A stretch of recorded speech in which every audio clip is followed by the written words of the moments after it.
দেখতে পাচ্ছেন একটা পাতিলের ভিতরে আমি কি নাড়াচাড়া করছি বলুন তো। এটা আপনাদের জন্য কুইজ। হ্যালো এভরিওয়ান, আসসালামু আলাইকুম। সবাই কেমন আছেন? আশা করছি সবাই আল্লাহর রহমতে ভালো আছেন। আমিও আপনাদের দোয়া আল্লাহর রহমতে ভালো আছি। আমি বোম্বাই মরিচের পাশাপাশি আজকে আবার আমের আচার বানিয়ে ফেললাম। অনেকগুলো আমের আচারের অর্ডার ছিল, আমার আমের আচার বানানো শেষ। কারণ আমার অনেক কাস্টমারই আছে, রিপিট কাস্টমার আর কি, যারা প্রতিনিয়ত আমার থেকেই আচার নেয়, সবসময় নেয় আর কি। আম না উঠতেই বলে রেখেছে আমাকে আচার বানিয়ে দিতে।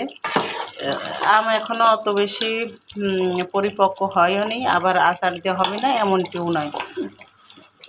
তাই আজকে আবার আমের আচার বানিয়ে ফেললাম। এই আমের আচারটা হচ্ছে টক ঝাল মিষ্টি আমের আচার। আসলে আচার বলতে আমি বুঝি টক ঝাল মিষ্টি আমের আচারই সবচেয়ে বেশি ভালো লাগে। আপনারা যারা আচার পছন্দ করেন তারা সবাই আমার আইডিতে আচারের অর্ডার করতে পারেন, অথবা আমার একটা পেজ আছে মিশকাত মারিয়া মাঠে, আমের আচারের অর্ডার দিতে পারেন। দেখুন কত সুন্দর হয়েছে, লোভনীয় কালার। আর আচার দেখলে জিভে পানি চলে আসবে, এটাই স্বাভাবিক। আর আচার লাভারও যারা আছেন, আচার পছন্দ করেন, প্রতিনিয়ত আচার খেতে পছন্দ করেন, আচার ছাড়া আপনারা নাস্তা অথবা খাবার খেতে পারেন না, তারা আচারের অর্ডার করে ফেলতে পারেন এবং অতি তাড়াতাড়ি করে ফেলুন। কারণ সময় শেষ হয়ে গেলে আচার পাওয়া যাবে না।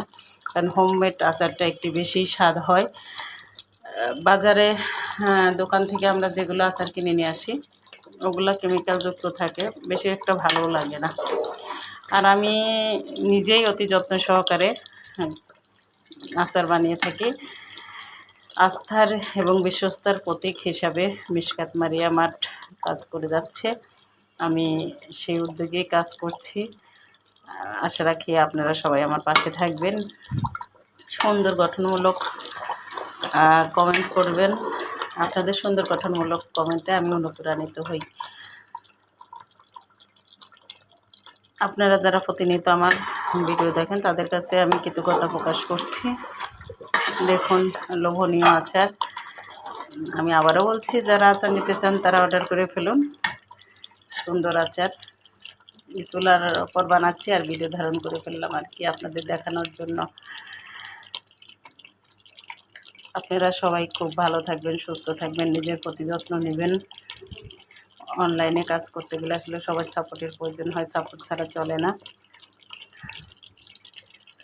আল্লাহ হাফেজ।